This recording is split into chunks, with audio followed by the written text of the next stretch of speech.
Hey, what's up, guys? Hey, before I begin the review, I just want to say this. Thank you so much for enjoying my videos. Don't forget to like my videos, comment down below, and overall, do not forget to subscribe to my channel and hit that notification bell so you guys won't miss any new videos I upload pretty much every day. Now, this was a solid first episode. I wouldn't say it was, oh my gosh, shocking, but it was pretty much straight to the point. You got to understand what was the plot.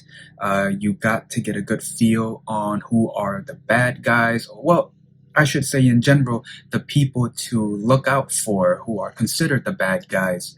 And again, a solid first episode. So at the beginning of the episode, we see a woman giving birth to not just one baby, but two twins, a boy and a girl. The king, the grandfather, he's not happy about it.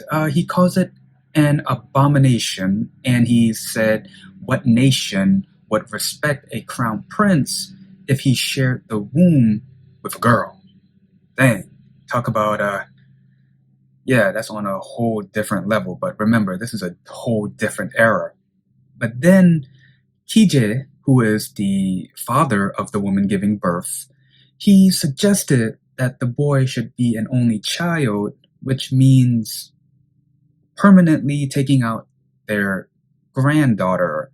And then in the next scene, we see Lord Sangon and his men charging in, going to kill off the granddaughter and anyone else who stood in their way. But then when they got to the mom was like, hold up, the daughter, yeah, she's gone, she's dead, so nothing to see here. We know she's lying.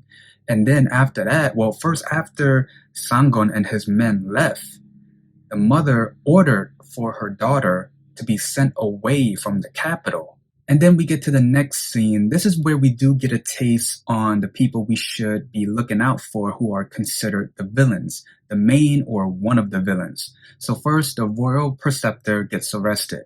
The crown prince, the father, is upset to hear this news and goes to his father, the king, and informs him, why are you doing this? He educates the son, the crown prince, your grandson. But for the king, he doesn't say anything, not even a word. The one who is doing all the talking and the explanation is KiJae, the same guy who suggests in killing off the granddaughter.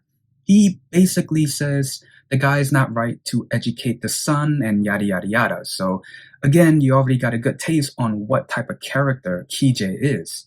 So now that was all of the adults. They had their spotlight, they did their thing, they did an amazing job portraying the characters. Now it's the kids. The kids scene are so cute, so adorable. They did a good job portraying the characters. So for the next scene, we have the brother and the sister meeting again.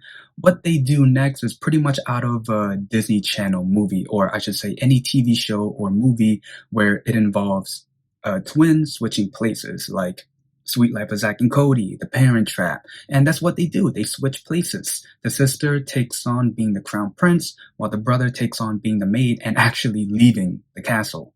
And now at this point, we see a young JiWoon and a young Eon. So we do get to see the younger versions of the main characters in this first episode. So first, JiWoon, he sees the sister and follows her. So we can definitely guess that he already likes her. As he was following her, they get to talking. The sister drops her paper, and then they both fall into the water. It was a nice lovers of the red sky moment in their first episode. And then these two just spend a lot of time together. And remember, these two are the main romance for this drama. Now, the twin sister, I also forgot that her name was Dami. She did get to meet her mother, but at that moment, she doesn't know that's her mom. And the mom basically asks her, how did she become a maid? Don't you resent your parents for deserting you? And at one point, she did ask Dami to come closer, and she sees the mark, the same mark that she got when she was an infant, to really confirm that that's her daughter. It was such a tear-jerking moment where the mom can't even embrace her own daughter, can't even hug her, and all of that because of the situation that they're in right now. And what the mom said after that, I think she said it because of her daughter's safety. She said that both twins should never meet again. Now let's get to Jiwoon's dad. First, Jiwoon's dad saw Jiwoon with a girl. He asked him who was he with, and Jiwoon said it was just the maid. Then Jiwoon realizes that he's seen her before, and then gets a flashback of his own of the night that Sanggun was going to murder the granddaughter, and realizes that's her, and he needs to go after her. Not just go after her, but also kill her. Here's the thing, Jiwoon does not know that that's actually the crown prince that he's chasing after, but one of the guards who was protecting him, he knows that that's the crown prince and not his twin sister, so he's trying to stop Jiwoon's dad. And after chasing the crown prince on a horse, catching up to him, he does pull back an arrow, striking the crown prince with that arrow. And now the description says that the crown prince died because of a disease. So that means he's not dead when Jiwoon's dad strike him with the arrow. I hope not. And then we get to the point where KiJae finds out. So first, the mom is looking at her daughter from afar, realizes that the twins should not be together because of the daughter's safety. And looking at from the mom's point of view, she can't embrace her daughter, with the situation that they're in. Here comes KiJae. Her dad realizes the secret and is furious the fact that her daughter tried to fool him.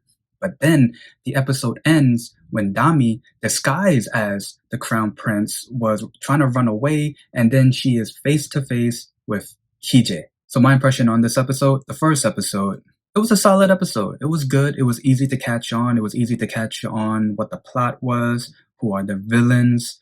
I do appreciate how ruthless KiJae is. I mean, he's basically doing all of the king's talking and suggestions, so he's pretty much the main villain.